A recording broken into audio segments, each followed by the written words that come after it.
Bonjour les élèves! Dans la vidéo d'aujourd'hui, on apprend comment construire un graphique et tu vas remarquer que ça va être important que tu comprennes bien les concepts appris dans les semaines dernières parce que pour faire le graphique, on va toujours partir d'un petit problème écrit où est-ce que tu vas devoir construire une table des valeurs comme tu as fait la semaine dernière. Donc, il faut s'assurer de bien comprendre ça avant de pouvoir passer à la prochaine étape. Si on vous montre un exemple de problème écrit comme celui-ci qu'on a fait la semaine dernière, on va faire ceci, construire la table des valeurs et écrire l'expression algébrique pour ensuite être capable d'aller construire notre graphique. Si on ressent des informations importantes de ce petit problème ici, on nous dit chaque mois, tu reçois 3 revues différentes. Donc, avec le temps, combien de revues auras-tu accumulées? Donc, ici, on avait déjà ressorti que chacun des mois, c'était important, c'était une donnée importante. Et aussi, le fait qu'on reçoit 3 revues à chaque mois était aussi une donnée importante. On avait déjà été remplir notre table des valeurs. Donc, on avait dit que les mois seraient situés en haut. Et vous savez que sur cette partie-là, on représenterait l'axe des X. Donc, on commençait avec 0, puis là, 1 mois, 2 mois, 3 mois.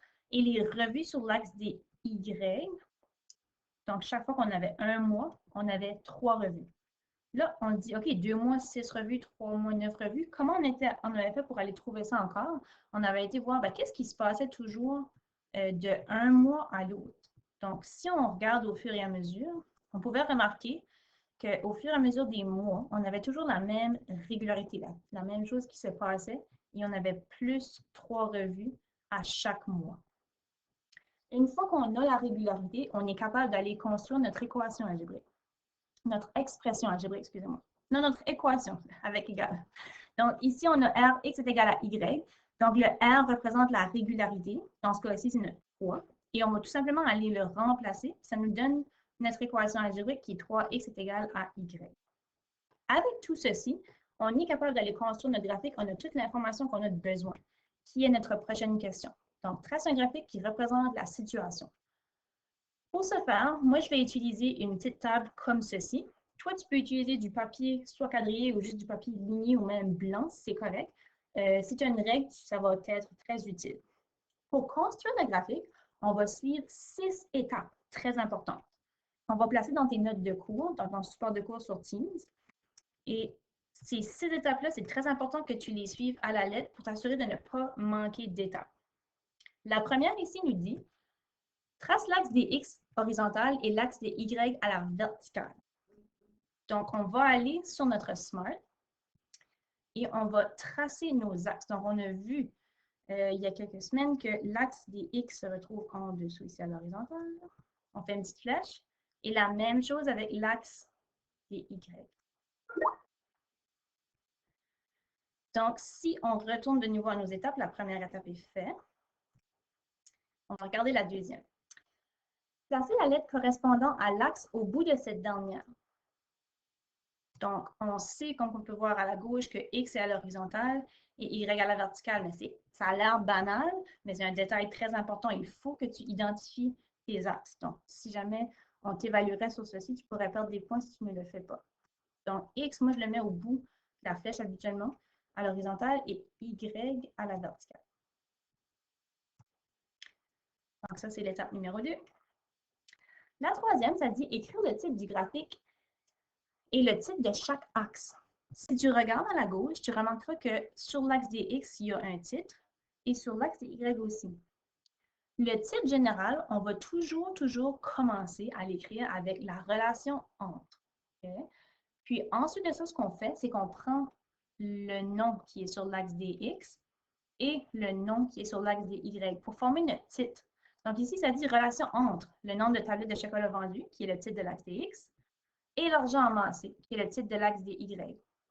Donc, on va aller commencer par écrire le titre des deux axes, puis par la suite, on fera le titre général. Donc ici, nous, dans notre table des valeurs, on remarque que sur l'axe des X, on parle de mois. Donc ça, c'est un titre qu'on pourrait écrire sur l'axe des X, le nombre de mois. Et sur l'axe des Y, on a le nombre de revues. Donc, on va aller faire ça tout de suite.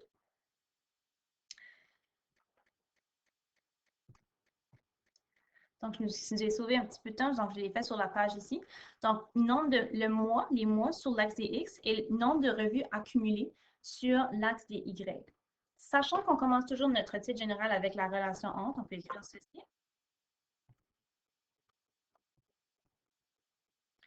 Puis là, on dit la relation entre le titre qui est sur l'axe des X, qui est les mois, et puis là, qu'est-ce qui se trouve sur l'axe des Y, qui est le nombre de revues accumulées.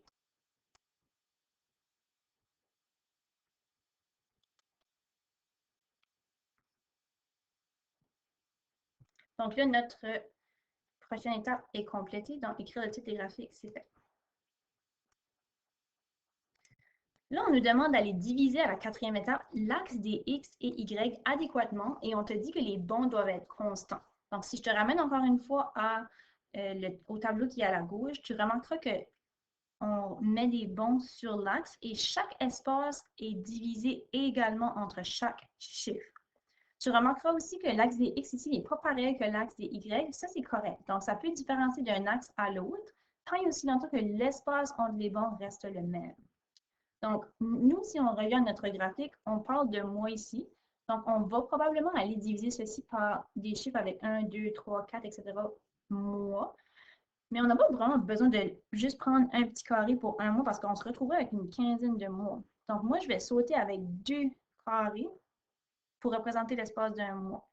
Toi, si tu veux faire ceci et t'assurer d'être juste, utilise sa règle et peut-être à chaque centimètre, tu pourrais écrire le mois.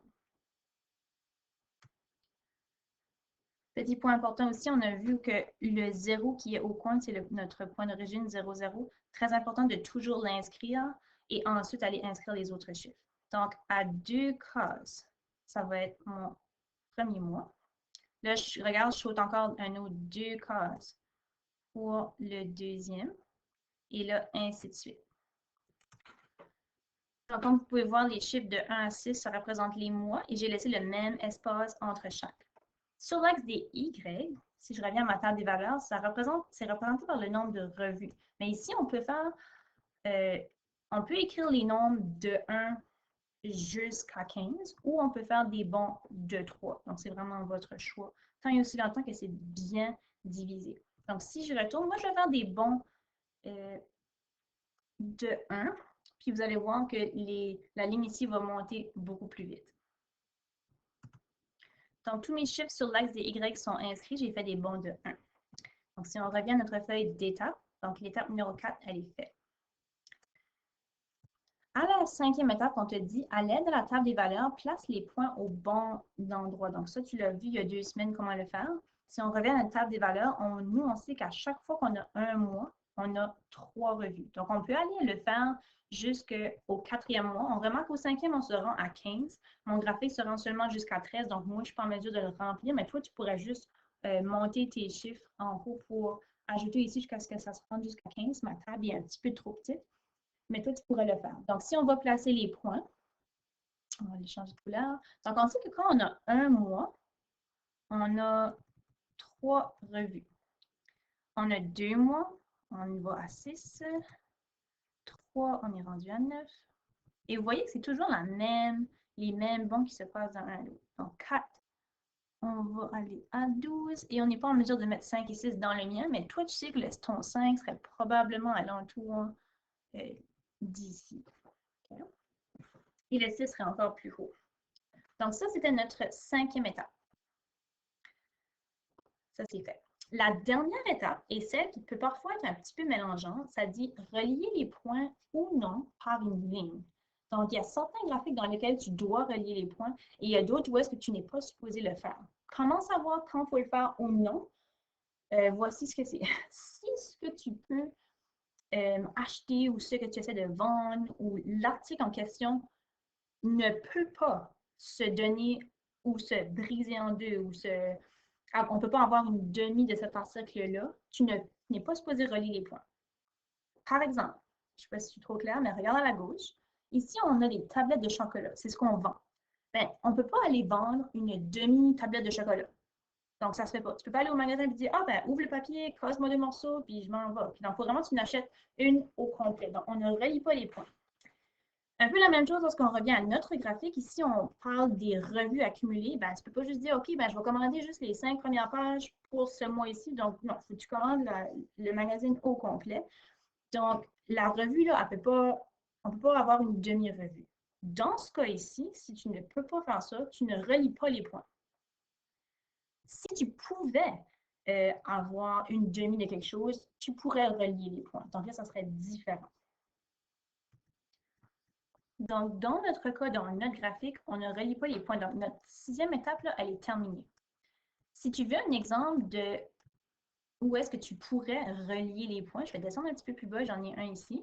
Donc, dans le graphique suivant, on te parle de la relation entre le nombre d'heures travaillées et le salaire ramassé. Dans ce cas ici, on a fait une ligne à la sixième étape. Puis la raison pour ça, c'est qu'on te parle de nombre d'heures travaillées. Donc, dans ce cas ici, est-ce que c'est possible d'avoir une demi-heure ou un quart d'heure? Oui, ça se fait. Donc là, tu relis les points. Mais lorsqu'on parle d'article qui vient dans un tout, donc tu ne peux pas diviser, tu ne relis pas les points. Donc, assure-toi que tu suis très bien ces 6 étapes ici. Pour construire ton graphique, ça va vraiment être important.